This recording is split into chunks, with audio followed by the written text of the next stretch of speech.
Welcome to Just Get Started podcast. Glad to have you, man. Huge honor to be here. Thank you.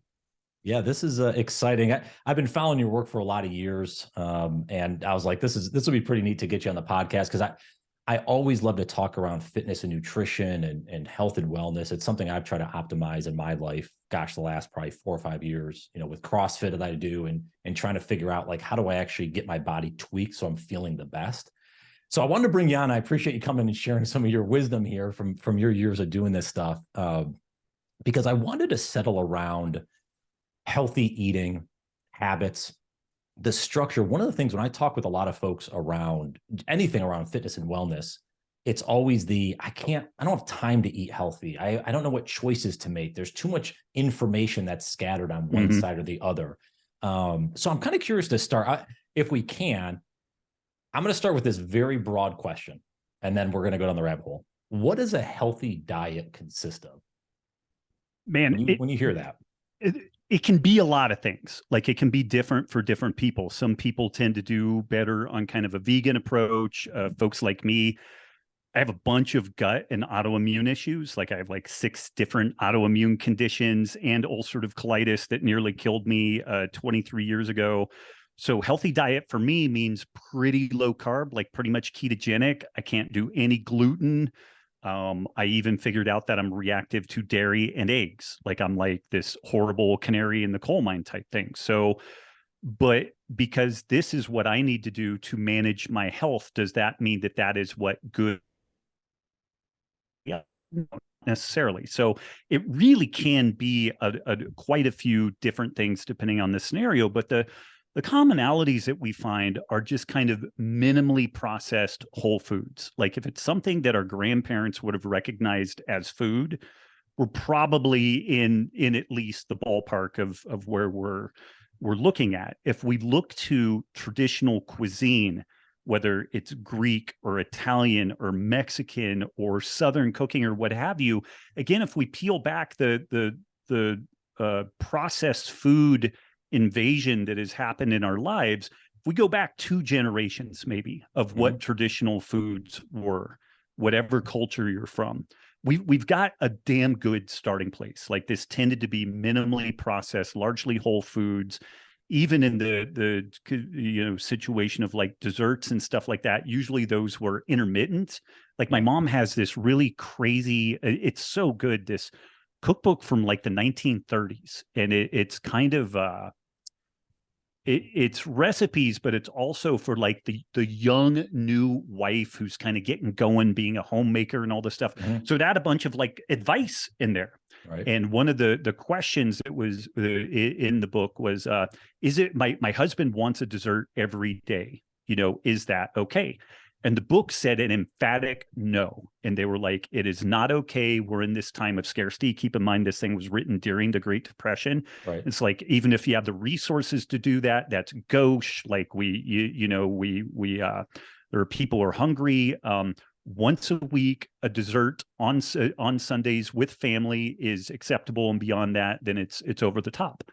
And I just found that really interesting, that there was a time where dessert was actually like, people were of a mind that like, no, you should just have dessert once a week. And that's what's reasonable. And if when did that change? When did was that just like, again, big business saying, hey, we can, get out food to more people and we can make it easier to the shelf life? Like, it feels like that's it. It's like, macaroni and cheese can sit on the shelf for a year versus, fruit that's going to get bad in a couple of weeks. Yeah. Yeah. It over my shoulder, this book and film, Sacred Cow, which mainly looks at like the ethical, environmental, and health considerations of a meat inclusive food system, like a lot of concerns around like, are ruminant animals destroying the planet because of methane gas and stuff like that. But we actually unpack the birth of the processed food story within Western society. It started right around 1971 and there's a bunch of interesting things that came together there where financial incentives to provide subsidies for farmers produced this huge glut of food. We started producing far more food than what we could consume. And there were a couple of years there where like food was just getting made and destroyed because nobody would eat it. And then there became this subsidy program to pump this food into food manufacturer laboratories to figure out how to extend the shelf life of this stuff.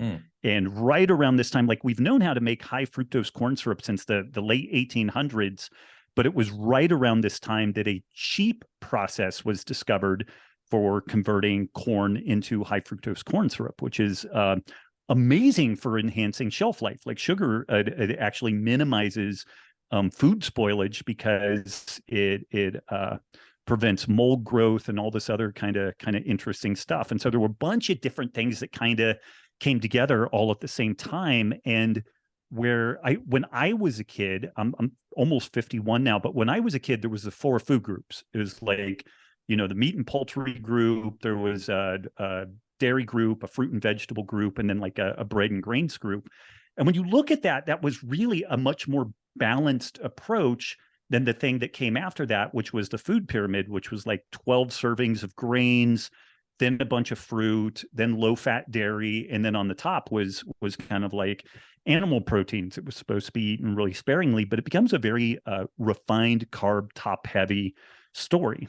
And right around that time also, fat became really demonized. And there was a period of time when the American Heart Association was putting its stamp of approval on things like SnackWelts, which were these non-fat cookies that they used all kinds of kind of crazy ingredients, but it had no fat in it, but they would like double and triple the amount of sugar in it. And so this was kind of where, I mean, there's so many different things. This is the 1970s are when many women started entering the workforce. So then we had latchkey kids. We didn't tend to have one parent at home cooking meals. So like prepared meals became this huge, transition. Processed food became much more accessible. I want to say it's something like 80% of food is eaten out of the home now. And then the stuff that is eaten in the home, almost none of it is cooked from scratch. And so this is kind of where we are. And just to put this in some context, or hopefully this puts it in some context, these foods are engineered to be what's called hyperpalatable. Like there is enormous money spent on how to make this stuff as tasty and honestly as addictive as it can possibly be. Like the Lay's potato chip tagline is "Bet you can't eat just one." And like I'll take that bet all day long. Like you open up a bag of potato chips, like I'm not going to stop on that thing. And people will feel bad. They'll beat themselves up. They're like, "Oh, I don't have discipline," all this stuff. But we are not wired for self-discipline. And that's kind of the topic of my second book, Wired to Eat. It talks about the neuroregulation of appetite and whatnot. There was a study that I think illustrates this really, really well. They took folks and they gave them basically unlimited amounts of peanut M&Ms, which I think are like one of the most amazing candies you could get. They're salty, they're crunchy, they're sweet. Like I just think they tick all the boxes.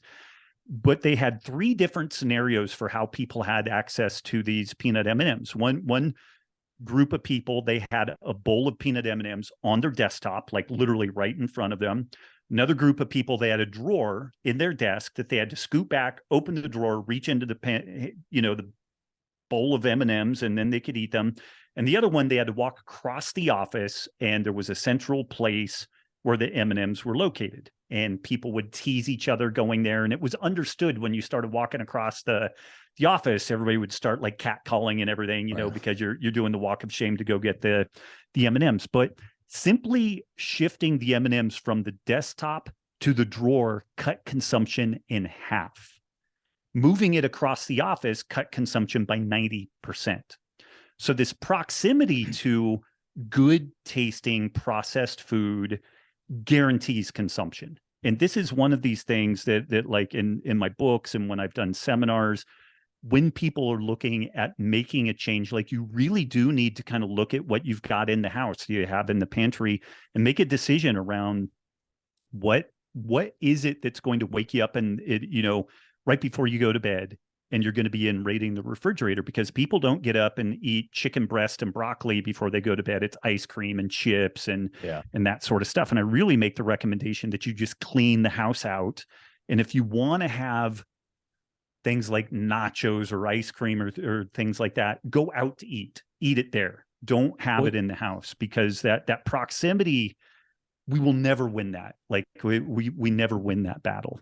You make a great point, because I actually, as I was mentioning earlier about trying to optimize and look at different ways, and it's taken time to have that discipline.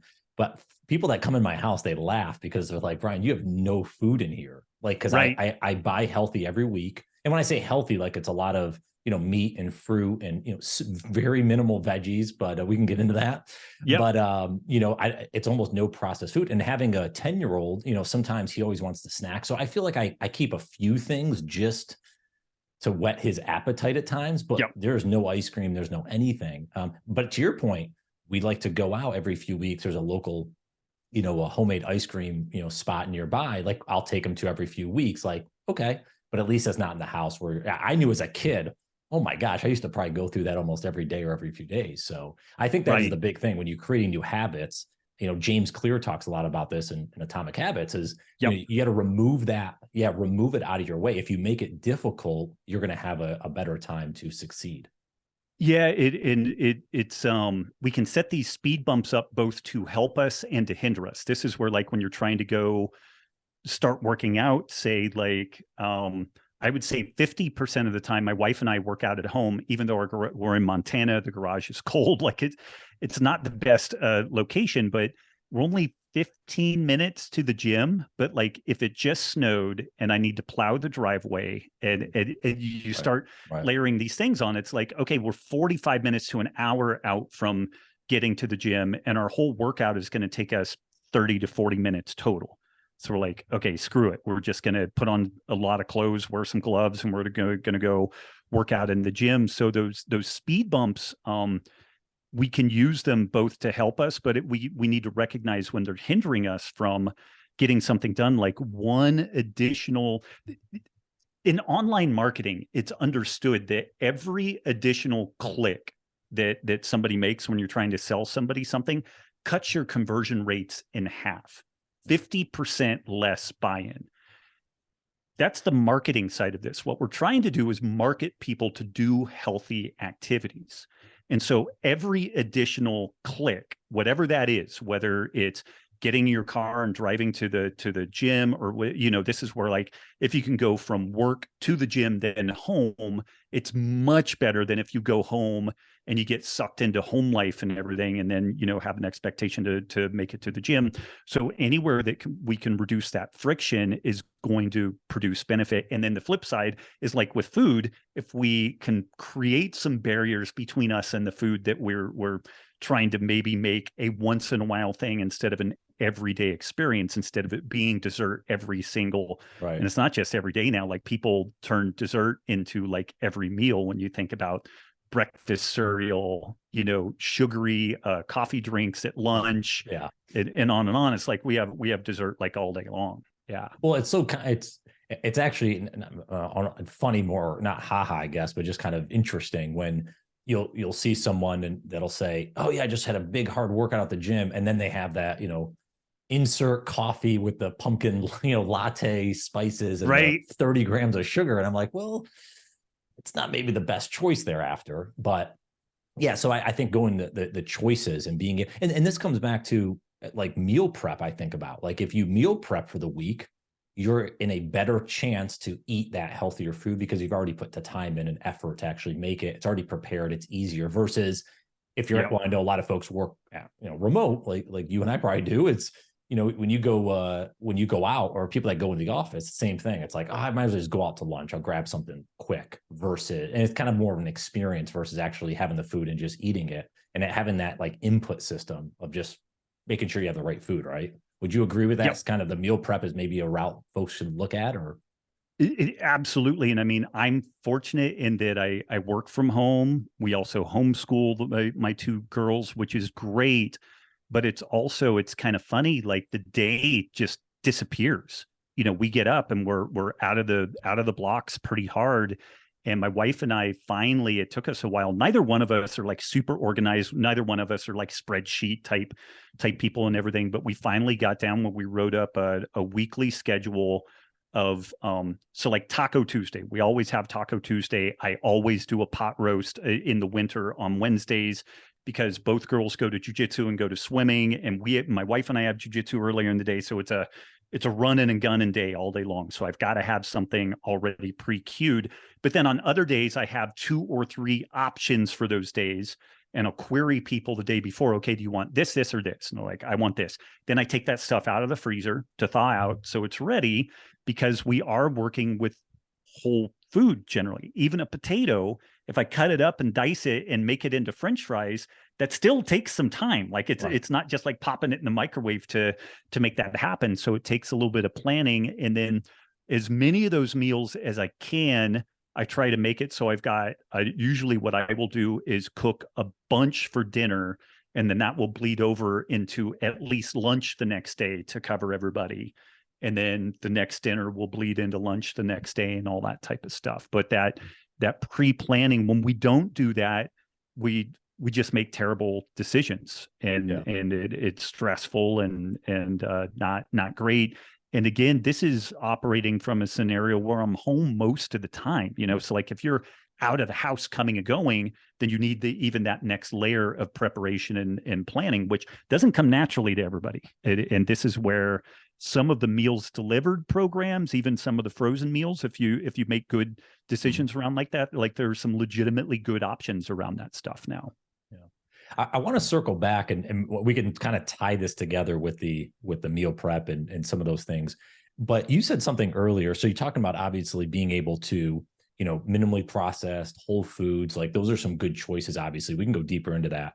But you mentioned the gut and the autoimmune issues. How do you figure that out? Or is that just blood testing you're doing? Like the average person, and I'm putting myself in that category of like, I don't know what blood test to ask my physician to get. I don't know where to go look potentially to figure out, if my gut hurts or if I have some issues after I eat. What is it really? Is that just I'm not feeling well that day? I don't know. So I'm kind of curious. Right. Can you speak on that just for a few minutes of like, how would you get tested if you think you're maybe having some issues, with a food? Yeah, that's a great question, and it's funny because your show is the just get started. So it's kind of that in a lot of ways, the beginning interface with this. And to some degree, what we're talking about in this scenario is a little bit potentially the deeper dive. Like you've maybe gone in and peeled some other layers. For me, so I'm 5'9", 165 pounds.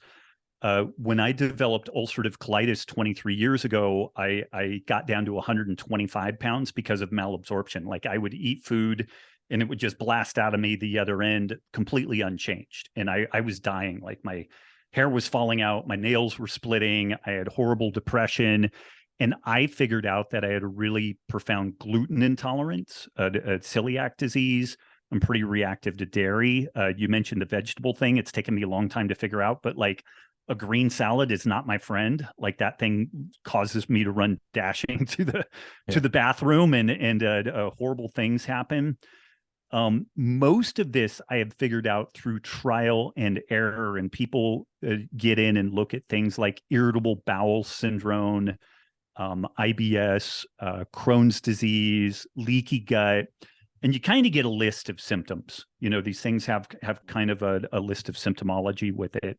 And you can kind of identify with that. A lot of people, though, they've never had a day of what I would consider potentially like really healthy experience in their whole life. And this is why in my books, I recommend a 30-day reset where people peel out all the grains, all the legumes, all the dairy to just try a really legit reset, because a lot of people have never known that their gut shouldn't ache after a meal, that they shouldn't dash to the bathroom and have kind of loose stools, diarrhea after a meal, that their hands shouldn't ache all the time due to like inflammatory processes. So a lot of what I recommend is more the experiential side, is starting with an elimination diet, so that you can say a lot of this stuff is blood sugar too. Like a lot of folks they're like, if I don't eat every 2 hours, like I get really angry and I get shaky and irritable and everything.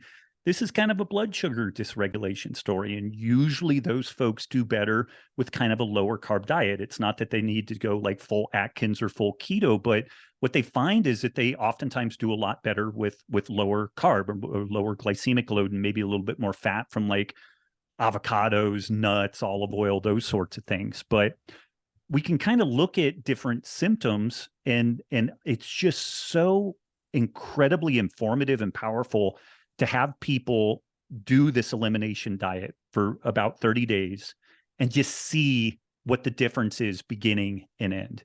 Because the list of, when you start listing the number of things that people experience, whether it's blood sugar related or whether it's autoimmune related, it just sounds like gobbledygook, because it sounds like it covers everything, but it kind of is everything. You know, reproductive issues for both men and women, infertility, polycystic ovarian syndrome, endometriosis, PMS, you know, low libido for men, sleep disturbance. Like, it's on and on and on. And we could dig around and do some blood work that maybe shows, okay, you look insulin resistant, you have some elevated inflammatory markers. But what I find is that for just the effort of doing an elimination diet, we can uncover all of that stuff. Like, it ends up, instead of trying to get really granular and specific right out of the gate, we start very general reset diet, trying to improve sleep, maybe doing some exercise and whatnot. And let's see what the improvements are. And hopefully there's dramatic improvements. Hopefully the change is worth the effort in general of continuing. But this is where I think we uncover a lot of these other situations that people had no idea that they'd been suffering with their whole life. GERD, gastroesophageal reflux, like the acid reflux. Mm-hmm. People be like, oh, my dad had it, my mom had it, it's just genetic. It's not genetic. You may have genetic predispositions, but GERD has some really high linkage with insulin resistance, like the beginning of type 2 diabetes. And again, if we remove some of these problematic foods, which are usually really dense refined carbohydrates, these things just drop off and end up improving dramatically. Person feels better, they start sleeping better. What are like an elimination diet? So we got like, what would let's say the first day or a couple of days, like what would someone eat if they're doing an elimination diet? You know, if they follow kind of the guidelines that I have in my book, and lots of people lay these things out, but you're usually, so I have this thing called the food matrix, and you could, if we could put that in the show notes. And this is the way that I really recommend helping people to build meals. And it was born one day in the gym when I was talking to folks about their nutrition, and this gal just kind of threw her hands up and she's like, I don't know how to eat this way. Like, I don't know how to do this. This doesn't make any sense. And I was like, okay, give me a list of 5 proteins. And so she, you know, like chicken, fish, beef, you know, we listed 5 proteins. Okay, give me 5 vegetables. And we listed 5 vegetables. Give me 5 different cooking oils, and then 5 different spices. So we've got a 5x5 matrix. There's 125 different meals in this thing. Mm-hmm. So like, it could be salmon, broccoli, olive oil, ginger.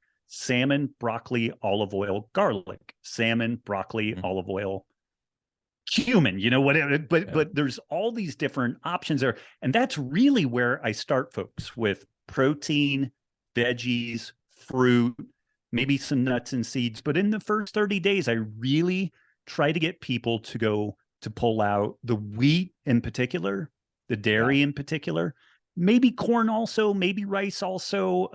I like those things as kind of, after the 30 days, to reintroduce foods and see how you do with those. And so my greasy used car salesman pitch is to, and we call this like a paleo diet, or like a lower, like a modified Atkins, like you can throw a lot of different names on it, but it's a protein, it's some veggie, it's a good fat, and then some sort of spice. And that's the way that most meals are built. And that's what we start with. And then down the road, we can tinker with things. Like, if people figure out, oh, I do great with corn tortillas, but I don't do so well with wheat bread. Okay, then we put corn tortillas in the mix. Or they figure out that they do wonderfully with rice, not so good with corn, not so good with wheat. Then, you know, we just plug that in. I don't try to, my goal is not to make people's dietary approaches as constrained as possible. I want as much latitude as possible, but in the beginning, sometimes you have to pull things back press a reset button and then Yeah. get back in and start doing things anew. And, the real extreme example of this is the carnivore diet, where people will do only, like ruminant meats, and they don't do any vegetables, and they don't do any fruit, at least for some period of time. And a lot of the people that end up doing that are really, really sick. They have autoimmune disease like rheumatoid arthritis, ulcerative colitis, maybe depression and whatnot. They may have some really significant neurological symptoms too. And what a lot of those folks find is that they heal by and improve with this hardcore, carnivore approach initially, and then they find that they can reintroduce some foods further down the road once their gut is healed, once they start getting some improvements generally in their health, and they find usually that they've got more latitude than what they started with on pure carnivore, but they're maybe not able to be as healthy as they want to be while eating like a standard American diet. Yeah. Well, I think, again, I'm not a physician. I'm not a researcher. I'm just a human being trying to figure it out. And I just know over the years what seems to work, and tell me if I'm right or wrong in this, but I think we're on the same page. Like, what seems to work is try to eliminate as much processed food as you can. Take out the breads, like, again, if you can, like a lot of the, and I even look at like the difference between, maybe this is different, but like you take a bread, I won't name any names, but sits on the shelf for 2 months versus the ones that have like 3 ingredients. Those are probably different even, right? So the one with a couple of ingredients, so that was a big thing when I worked with a nutritionist a few years ago. She was like, Brian, all the healthy food is on the outer rim of the grocery store.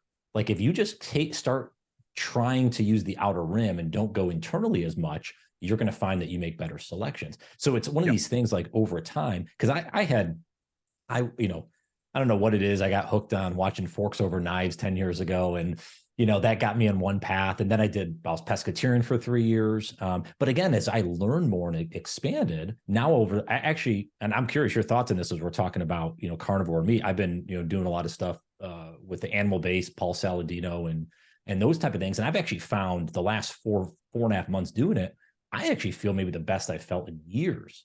Yeah. And I don't know if it's just because it's one of the healthy user bias. Is it because I'm not eating a lot of the crap, or is it because just what I'm eating is so good? Like, I don't know, but I'm curious your thoughts. That's a lot of roundabout way saying it seems like, if 80% of the time, 85% of the time you're eating fairly healthy foods, there's some latitude there to, we're not going to be perfect always, Yeah.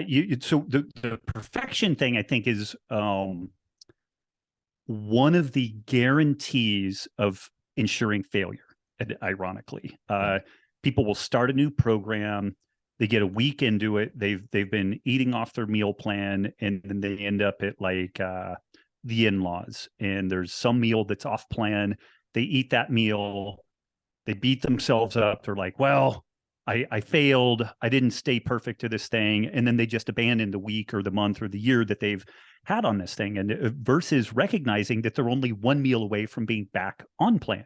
Mm-hmm. And it's like, if we eat 3 meals a day, 7 days a week, that's 21 meals.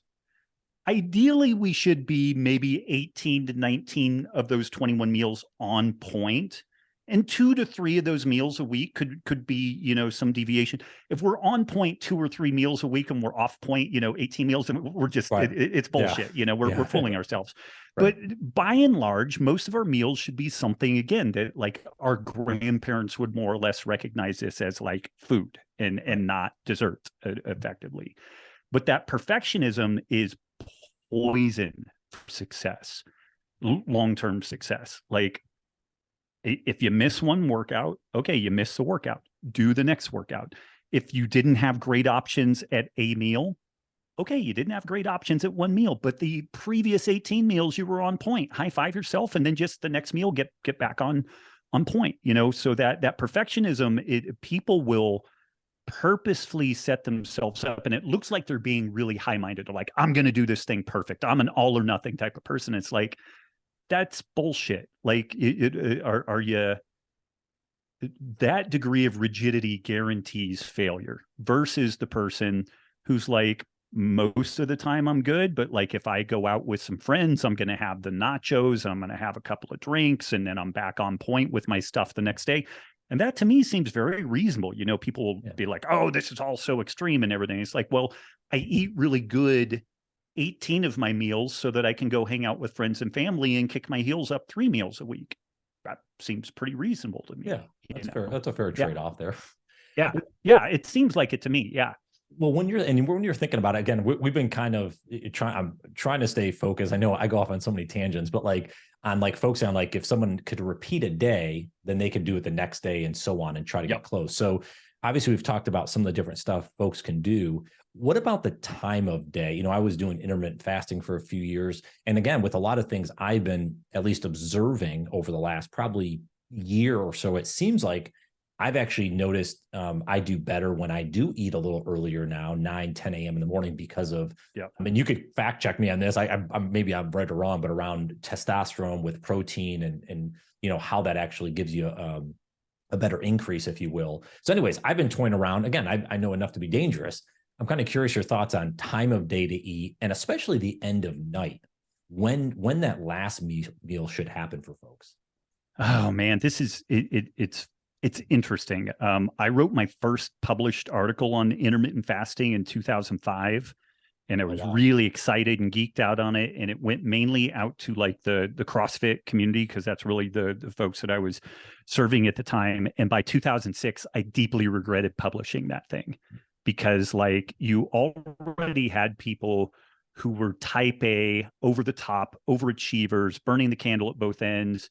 And you had people, they would ping me an email and they're like, hey, man, I was killing it, but then my hair started falling out. I don't have a libido the last 6 months and all my performance is retrograde. And I'm like, well, tell me what you're eating. It's like, well, I intermittent fast 20 or 22 hours a day. I had 5 grams of carbs last month and I do 6 wads a week.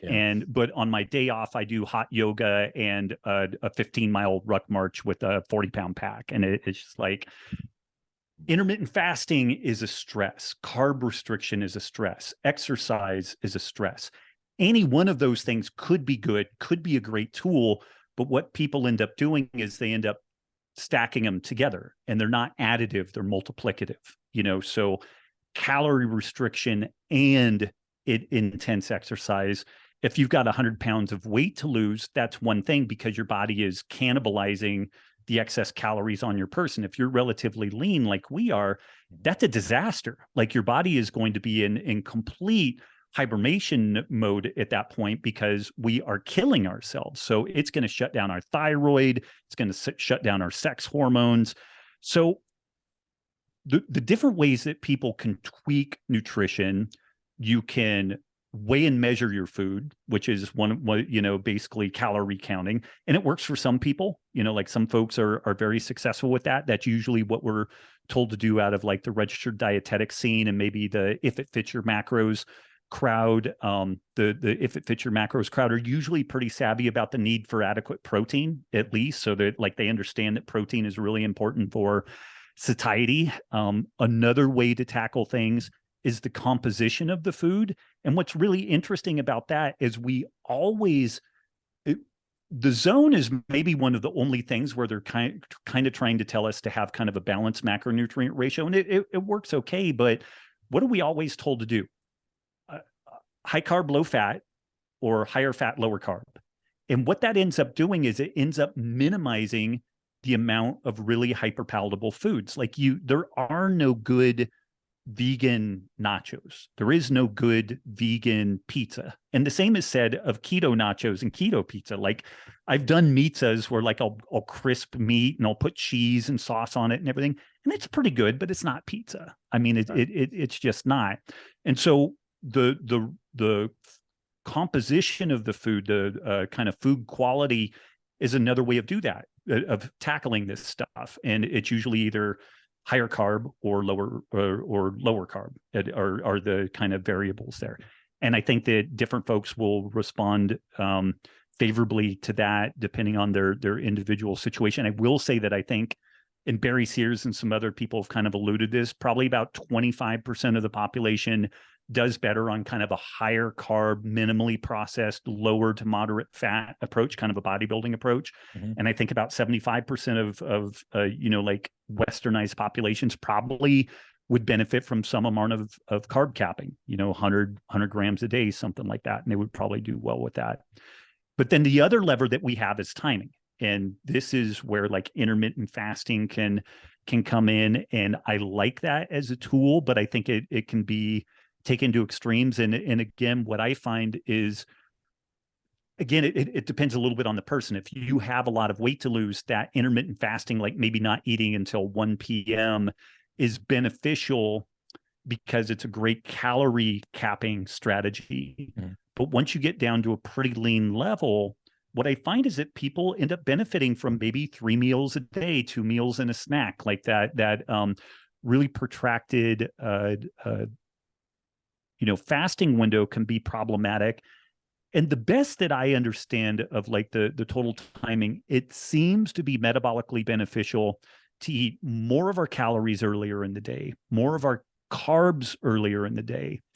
But socially, that's very difficult to do. It's easier to skip breakfast than it is to skip dinner. Like I have kids, and like I could blow through not eating breakfast pretty easy and nobody would notice. But like sitting down to eat dinner together and me skipping it is problematic. But again, at the end of the day, I think the biggest factor in all of this is that we just need to figure out a strategy to not overeat, which is a non-trivial thing in a world where we have like infinite access to different foods and flavors and palate experiences. And so when I say we just need to not overeat, like I'm not being trite about that. Like that is ultimately the thing that we have to figure out, but it's not easy to do in many regards. So maybe you weigh and measure your food. Maybe you figure out a strategy a little bit more like what I've done, which is a compositionally based approach. I tend to eat lower carb, and that makes it pretty easy for me. And then the other side of this is the intermittent fasting, where the time restriction. There are people out there, they will not change what they're going to eat. But if you tell them, okay, eat between 9 a.m. and 4 p.m., but eat whatever you want to eat, they still have their beer, they still have their nachos, they still have their pizza, but they end up eating less and their metabolic parameters end up being improved and they end up being healthier because they're not eating beer, nachos, and pizza at 10 o'clock at night and then going to bed. Well, I think that's the point I was getting to. So I appreciate you saying that. It's like, yeah, the whole intermittent fasting, again, because I was on board with that and I still do it from time to time, but the 1 p.m., you can backtrack that as long as I think the biggest thing I've learned is like, 2 to 3 hours before you're going to sleep, if you're stopping eating, right? So maybe that's 7 p.m., let's say, or something like that. And then you eat around 9 a.m. That's still a good, whatever that is, 14 hours where you're going without eating. Like that's a pretty good, in terms of your body being able to digest and stuff. I think the problem, and we've talked about this, I think earlier, was, at 9 p.m. you go for the ice cream, or 10 p.m. you go for the ice cream. Right. And then you wake up at 6:30 a.m., 7 running to work. And then you pile down some, processed burrito or something like that from the fridge. Like that type of, that doesn't work over time, because obviously it not only does it bring in the tight time window, but also brings in probably more processed food or things that are unhealthy for you. Right. Yeah. And you never, with a schedule like that, you never tend to actually be satiated. So it never sends that signal to the brain, I'm full. Because these processed foods tend to be kind of lower in protein. It's interesting. Dr. Michael Eads pointed this out ages ago. If you go and look at the diets that are fed to pigs in particular, there's certain diets for like keeping the pigs healthy long term. Mm-hmm. Like if they have a really good bloodline and they want them to be fit and healthy so that they can breed them and make a lot of money off of them, it's a carbohydrate restricted diet, interestingly. And then if they want to put fat on the animal, it's about 17% protein, high carb, moderate to high fat, which is identical. Like literally the macros are identical to what the average American eats, because that low protein provides just enough protein so you can grow, but not enough protein that you're actually satisfied. When people eat adequate protein, they tend to not overeat. And we, within our Healthy Rebellion community, we have folks that have followed my work for 10 plus years and had good success, but they still had some body composition issues. And when we make them weigh and measure their food for like a week, they're under eating protein by like 50%. And my benchmarks on protein the low end is a gram of protein per pound of lean body mass, up to a gram of protein per pound of body weight, or a gram of protein per pound of ideal body weight. So I'm 160 pounds, 10% body fat. So I've got about 140 pounds of lean body mass. So like my protein that I try to bracket is the low end about 140 grams a day, the high end about 170 grams a day. And when I do that, it's super easy for me to not overeat in that context. Okay, cool. Well, and I have a feeling during this episode we're probably opening more doors than we're closing. So people are gonna we'll give them some links to find some additional insight on this. So this is a really good discussion. I wanted to ask about a couple things, and this is more around, with electrolytes and, alcohol consumption, a few other things maybe on the side of just kind of your normal, whole foods or processed foods and those type of things. So from an electrolyte, I want to make sure I talk about this. Obviously, I'm a big fan of Element, so we'll plug Element here. And partly, it could be a placebo effect. Partly, I feel great when so I believe it's working. And I want you to be able to share with me kind of the insight of how it works, because one of the things I didn't realize is that the sodium deficiency potentially and how that all works. But can you share a little bit about electrolytes, why they're important, especially if you're working out? And I want to go down that rabbit hole just for a minute. Yeah, and I really wish I had known more about this like 20 years ago, because I struggled a lot. But I guess at kind of a brass tacks level, if people remember like the Krebs cycle or the TCA cycle from high school or college biology, where we generate energy, we break down food into ATP. The way that we generate energy for nerve impulses, muscle contractions, are largely driven by sodium potassium pumps. Like we get these things called action potentials that fire muscles, fire nerves. While I'm talking, my body is breaking down food for energy, and that energy is being partitioned in a way that sodium is being increased in concentration outside of cells, and potassium is being increased in concentration inside of cells. And then when that sodium and potassium kind of go through these gates in our cells, kind of like water going through a dam, that energy is harnessed. And this is the way that we make all these nerve impulses and everything. So all of life is driven by these electrolyte mediated sodium potassium pumps. And that's just kind of one layer of this story. It influences how much fluid volume we have, the way our heart beats, and the way the heart contracts, removing toxins out of our body via the urine, like on and on and on. But really at the most fundamental level, the sodium potassium pumps are what drives life. And if we look at the things in our bodies that are the most tightly regulated, pH and electrolytes are arguably the most tightly regulated things in our physiology. Like if the pH in our body goes up or down by just a little bit, we will get sick and or die. And electrolytes, if they get off by just a little bit, we will get sick or potentially die from that. And so this is and on the way to getting sick or even getting to cramping, it's really well documented in the literature that when, in particular, our sodium is deficient, we lose fine motor skills, we get mentally fatigued, brain fog, like a lot of these things that we usually ascribe to like needing a shot of caffeine or like low blood sugar is actually more attributable to low sodium status. And when I was a kid, I'm almost 51. I was still right at that cusp where like my football coaches would say, chew on a salt tablet and then just sip water to satiety. And then sodium became this demonized part of health because hypertension is a part of hypertension, high blood pressure is this part of cardiovascular disease, and it's legit. It's a super important part, but sodium is a bystander in that. It's not a cause. The cause of hypertension is insulin resistance, which causes us to retain excess sodium, which then elevates our blood pressure. But when we put people on low sodium diets, their blood pressure doesn't really go down because Their body will extract sodium out of their bones or retain any amount of sodium that they get from the diet. So this is where like low sodium diets are really underwhelming in their efficacy with lowering blood pressure. But one of the understood side effects of low carb diets and fasting is that it will lower blood pressure, because there's this process called the natriuresis of fasting where we lose salt because of that low insulin environment. And people will kind of make fun of it. They're like, oh, you went on Atkins and you lost 10 pounds in the first week, but it was just water weight. Well, that just water weight was their hypertension. Now they're at like a normotensive level, and their cardiovascular disease risk is much diminished. And I know I covered like a bunch of different stuff there, but whether we're talking performance or just general health, like electrolytes are just this really foundational piece of this whole story. There was just a news piece that popped up the other day that some scientists were reviewing lab work and kind of the story around when Bruce Lee died, and they think that it was due to hyponatremia and low sodium.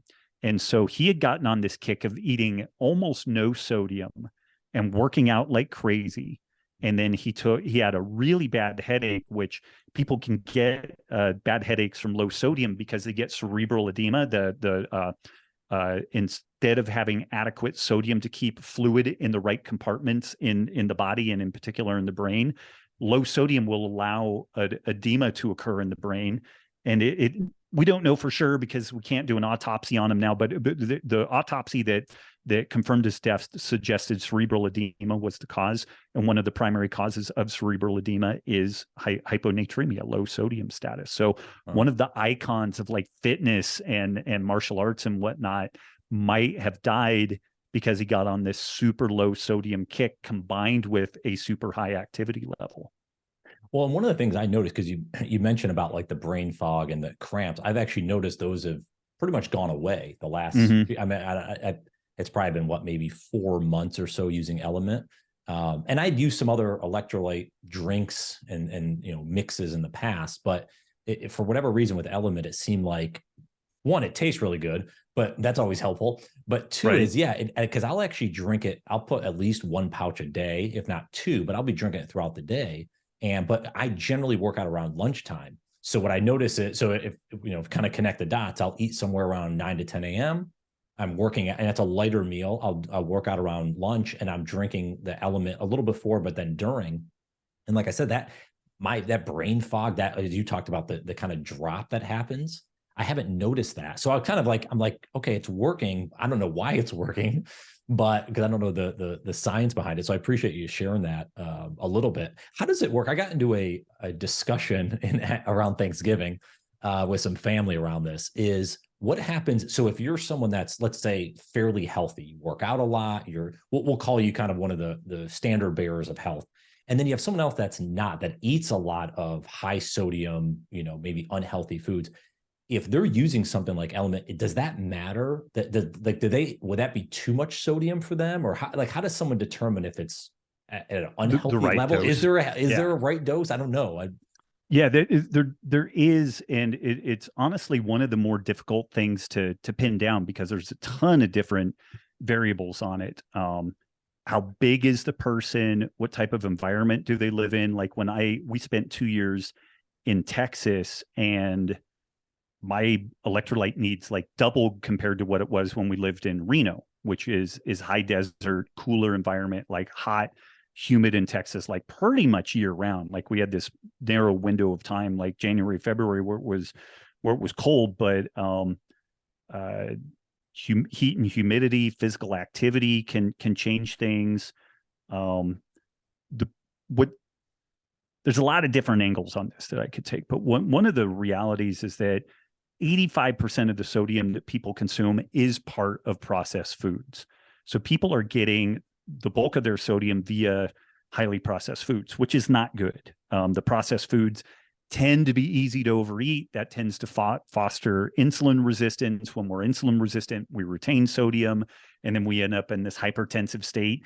And someone like that really shouldn't necessarily use something like Element. And this is kind of an interesting aside. What we've noticed, and I don't have a scrap of scientific data on this, it's very anecdotal, but what we've noticed is that when people are low in sodium, if they grab something like an element and they start drinking it, they taste sweet, they don't taste salt until they'll sip on it, sip on it, sip on it. And then maybe they're like one pack in and they're starting down their second pack.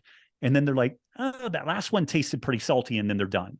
And so I think that there's some sort of a taste mechanism there. When people have adequate sodium, the stuff tastes really salty. And when they don't have adequate sodium, it doesn't taste salty. So there's kind of a self-limiting thing there. I've seen some folks that, maybe eat more of a standard American diet, aren't super healthy. And when they try element, they're like, oh my God, this is salty.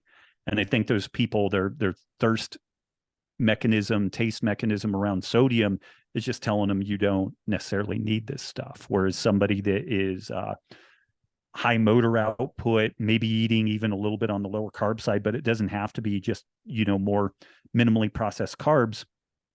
If you are eating minimally processed foods, automatically your sodium intake plummets. But yet if you're eating better and you're active, then your sodium needs increase. So, and when we look at traditional cuisine, Japanese, Mediterranean, there's usually a lot of salty side dishes that people used a lot adjunctively to their main meal. And I think that that's where people in traditional cuisine, they weren't like mega salting their food, but they would have like some miso or kimchi or something like pepperoncinis from more like Italian type stuff that's very, very salty that people would supplement. And you find that they get a couple of grams of sodium from that stuff. And I think that that's where historically people have balanced that stuff out. But the difficulty in knowing exactly what somebody needs day to day is again, size, activity level. Like just going a sedentary day versus an active day could double your electrolyte needs. Oh, wow. So you might go from needing 5 grams on a sedentary day to 10 grams on an active day. We've done work with some NHL players, pretty big guys, 200, 210 pounds. They're not huge, but they're decent sized guys. And they'll put a patch on them that collects sweat and will analyze for both the water content and the sodium content. And when we know the size of the patch and we know the person's height and dimensions, we can calculate their total surface area. So we get a sense of how much sodium and water these guys lose. These guys can lose 10 pounds of water and 10 grams, 10,000 milligrams of sodium in a hard game or practice session. And then the medical community says that we should eat less than 2 grams of sodium per day. And for these athletes, that's an absolute disaster. And what's interesting there is the American Council of Sports Medicine guidelines recommend somewhere between 7 and 10 grams of sodium per day for athletes who are at high work output, heat, humidity, all that type of stuff. So heat and humidity can double electrolyte needs. Physical activity can double electrolyte needs. Men sweat differently than women. Women tend to have more sweat glands per square inch, and it's more of like a mist. It's actually a more efficient sweating mechanism, but men tend to create more droplets and also lose more sodium in those droplets. And so we have what are called super sweaters. So you have like some gender-based issues, you have genetic issues, you have environmental issues, you have the activity issues.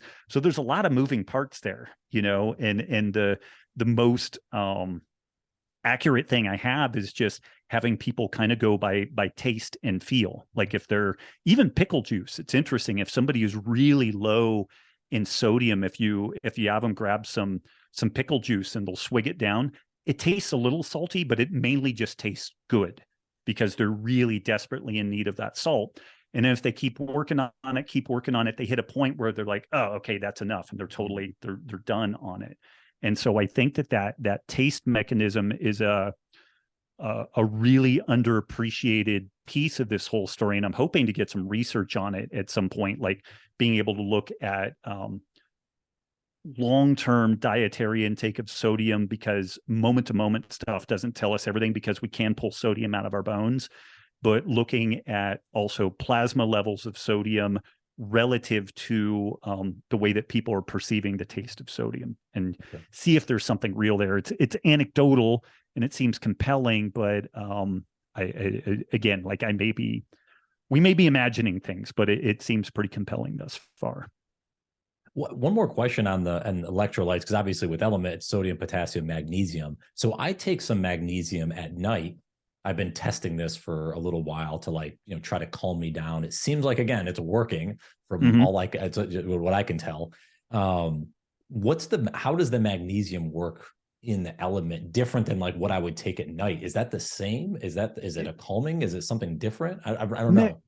Mechanistically, it's probably doing the same thing. We do a really small amount of magnesium and a really highly absorbable form, the magnesium glycinate, because things like magnesium citrate, magnesium oxide are technically uh, uh, they're laxatives. So they're actually administered when people are constipated, because it pulls fluid into the stool and kind of blows things out. They're very poorly absorbed, but magnesium is a critical cofactor in muscle contraction relaxation. It's a cofactor in ATP production. You need adequate magnesium to buffer and counteract calcium, and it's important in the vitamin D calcium kind of circle. And I am mainly stealing this stuff from Chris Masterjohn, who does a much better treatment of it. So like if you wanted a super deep dive on that, I would get Chris on here. I'm an idiot on that stuff compared to what he is. He really goes deep on that stuff. But magnesium is an important cofactor in just kind of muscle relaxation. And this is where doing some amount of magnesium, particularly in the evening, for a lot of people ends up helping to improve sleep quality. Mm. What anything else on your I have 20 other things on this list we're not going to get to time wise. Maybe down the road, if you're game for a part 2, we should do it. Anything else on your mind? Maybe it's something new you've been researching or thinking about, anything that you would share with folks to at least consider as they go into the new year in 2023 and beyond. Oh man, one thing I've been noodling on is so I'll turn 51 in January, and I'm fortunate in that although I've had some health issues in the past, like I've figured out a strategy for kind of managing those things pretty well. But being in my 50s now, I kind of look around at my peer group, and it's really remarkable the delta between folks who take care of themselves and don't. Like it's shocking. Like at this point, I see other folks from like high school and whatnot, and I swear they look like 20 years older than I do at this point. And like their physical capacity seems like they're 20 years diminished. And one of these things that's interesting about being at this middle age level or beyond middle age, if you've never been in shape before, but you get in shape now, it's like you cheated the whole system, because the rest of your life can be absolutely amazing. You can be strong, you can have great cardio, you can have so there's these two related things: lifespan, which is how long we live, and then health span, which is how healthy we are within our lifespan. But folks who get in shape in middle age or late middle age, it's as if they never did something the whole of their life previously. It could be as if they didn't do that. When you compare people who've been healthy and active their whole life versus people who maybe weren't that healthy but get in shape in middle age, late middle age, there's almost no difference between them. So it's almost like you cheated, but you got to get in and actually do it now, And so I would just implore people, and sometimes you got to find a why. Like my dad it ended up having type 2 diabetes for a long time. I did diabetic wound care on him, where they cut off his toe, then part of his foot, then all of his foot, then a below the knee amputation. And I had to do the diabetic wound care on all that stuff. And it sucked. And I swore to myself, I will never put my kids through that. Like it was awful. I want to be around and hopefully get to know some grandkids. I had kids kind of later in the game. I'm 50 years old and I have 8 and 10-year-olds. So like, I'm going to have to like live pretty well to, but unless my kids end up going the 16 and pregnant route, which I'm not really advocating for, but I'm going to have to take good care of myself to be there for them as long as I can be, and hopefully get to know some grandkids. But I have some really profound reasons for doing this. And hopefully folks find a reason for getting in shape, eating better. And it doesn't have to be perfect. It can be incremental steps, or if you're kind of a tear the Band-Aid off, jump in whole hog, that's fine too. Like there's different ways of doing this, but it's like cheating if you recognize that if you're still alive and say like you're even if you're in your 60s and you just get in and start doing it, you can have a profoundly improved quality of life and potentially dramatically improved lifespan and commensurate health span with that. And that just seems so cool. Like versus the understood like cognitive decline, physical decline, loss of strength, loss of stamina, loss of the ability to do the things that I think people want to do, even, if it's just going for a walk and stuff like that. So just get started, like just go do it, and cheat the system.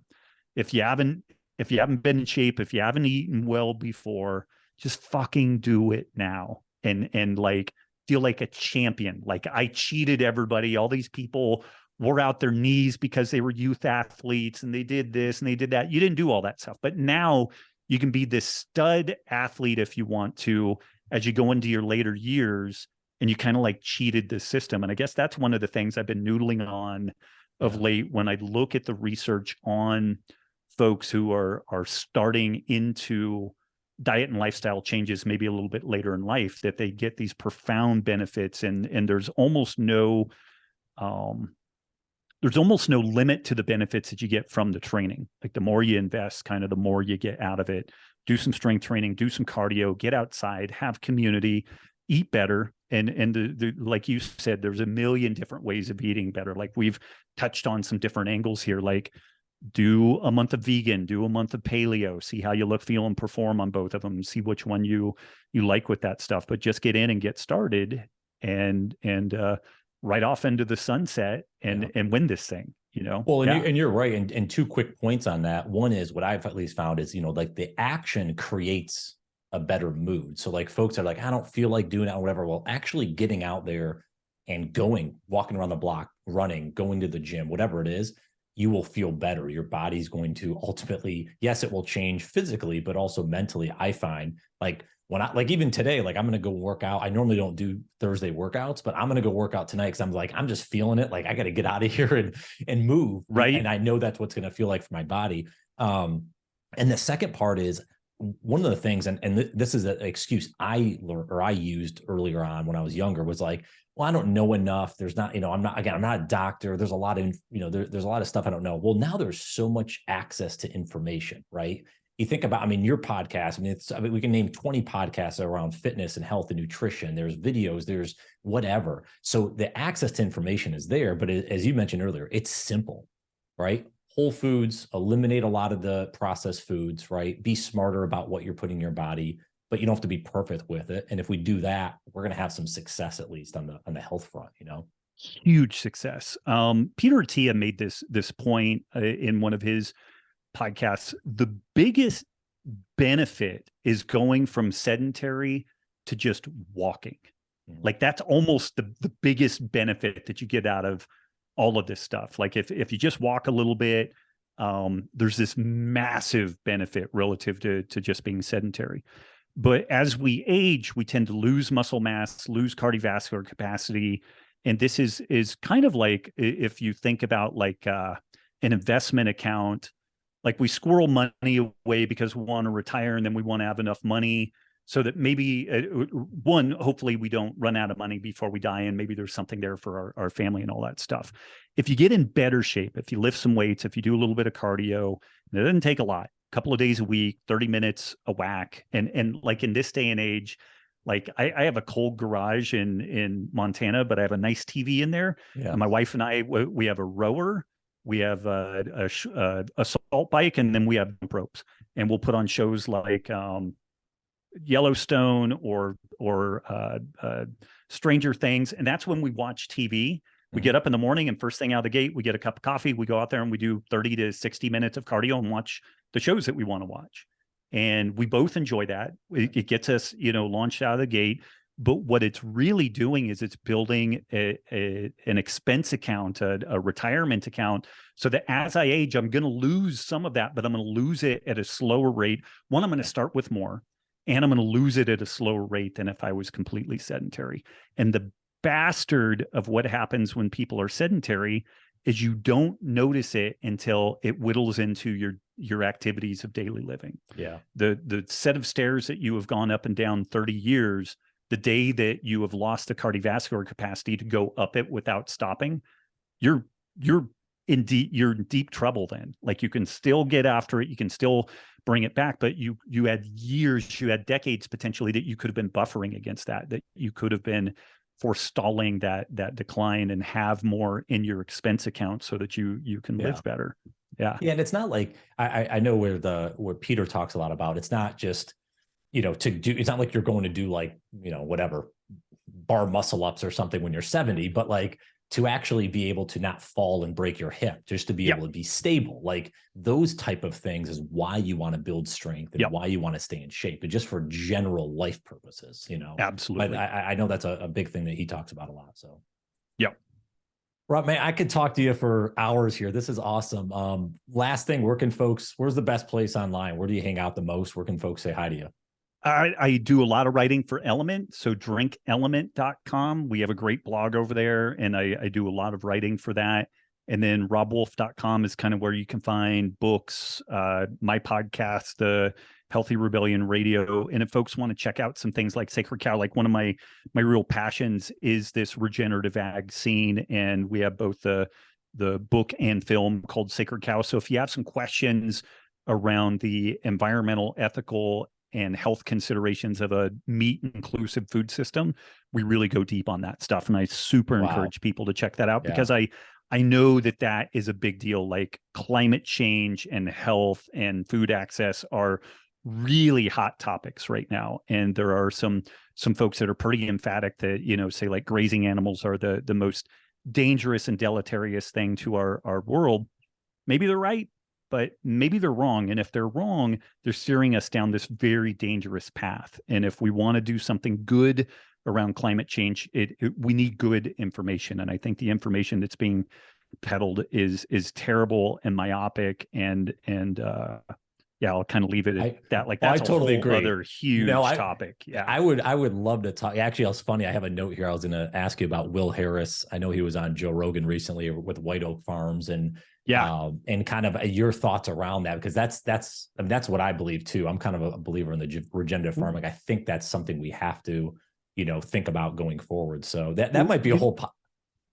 There's let me see if I can ping you some links, but there was just this great study. Large grazing animals can offset climate effects. 16-year study in the India's Himalayan region confirms that scientists have largely believed that large grazing animals play a vital role in stabilizing soil carbon and mitigating the effects of climate change. So we've been told there were some credible people within the scientific community that said that 78% of climate change effects are caused by methane emissions from grazing animals. Yeah. This was patently false. Like the real total input there was closer to 3%, and it ignores that methane is part of a carbon cycle. It's carbon dioxide in the atmosphere that gets brought into a plant, the plant gets eaten, then it can be released as either carbon dioxide or methane. And so it's part of a cycle. It needs to be looked at very, very differently. And it ignores that grazing animals on grasslands can actually sequester massive amounts of carbon underground. Yeah. The science there is emerging because there's more and more effort being put into delineating that. But the mainstream media, social media, corporations, governmental agencies, none of them support this stuff. And I know it sounds like conspiracy theory and all this stuff. And this is where maybe if you are cool with me coming back on and bringing down property values, we could do a deep dive into the absolutely, all of this type of thing. But it's I'm not a climate change denier. Climate change is a real thing. We need to do stuff to address it. But my analogy with this is, if we are a brain surgeon, we're going to get in and we're going to do surgery in somebody's brain. We want great vision. We want great tactile ability. We don't want goggles that flip the world upside down, and we don't want on oven mitts. That is a shite way to interact with the environment. That is a that we're not interacting with reality as it's truly there. We've got this weird kind of filter going on. In my opinion, and the case that I make in our book and film, and then research papers like this, decentralized regenerative agriculture, I think, is one of the strongest tools we have to fight climate change. But yet we're being told that we should be shutting this stuff down. Yeah. Maybe I'm wrong, but let's have a conversation around that, and let's beat me into submission. Yeah. And I'm like, okay, fine. But I swear every day more and more and more data comes in confirming that the industrial row crop food system is the problem in this story. And that is not what I'm advocating for. And it's a lot to unpack. It's when we turned in the rough draft for that book, it was 600 pages long, and we had to get it down to 300 pages. And I will acknowledge Ben Bella, our publisher. And by the way, that all 5 of the big publishers passed on Sacred Cow. None of them would touch it. Now, both of my previous books have sold over 1 million copies. And so I should be able to write a blank check they're like, we won't publish this book, but any other book you want to write, we'll publish. I'm like, no, I want to publish this one. All of the big 5 publishers passed on it. Ben Bella agreed to publish it. And they are the folks who published the China study, the T. Colin Campbell China study, Forks Over Knives, the pro-vegan thing. And when the staff read that, they're like, I'm not sure if I totally buy all of this, but if this is remotely true, what you guys are suggesting, everybody needs to at least be exposed to this as an alternate explanation for what we're seeing. So it was a vegan publisher that published our book about cows potentially saving the climate change crisis. Wow, that doesn't mean it's right. Yeah. Well, but again, I think it should be compelling. Yeah. I think that's the big thing, is the open dialogue. Let's talk about it. Let's figure it out. Let's, I think when doors are shut, unfortunately, and it's one viewpoint, you can't get to the bottom of anything, Right. Right. And good science will survive the scrutiny of millions of eyeballs, and shitty science will get ground to dust. And I think that that's one of the reasons why and this gets into conspiracy theory. And again, I don't, it's almost better to say less on these topics than more, because people are like, I don't know, this guy's kind of a kook. But what I'm advocating for is that a lot more people are in the food production system, not fewer. There's 6 companies that produce about 95% of the food that the world eats right now. I think there should be millions of small scale food producers.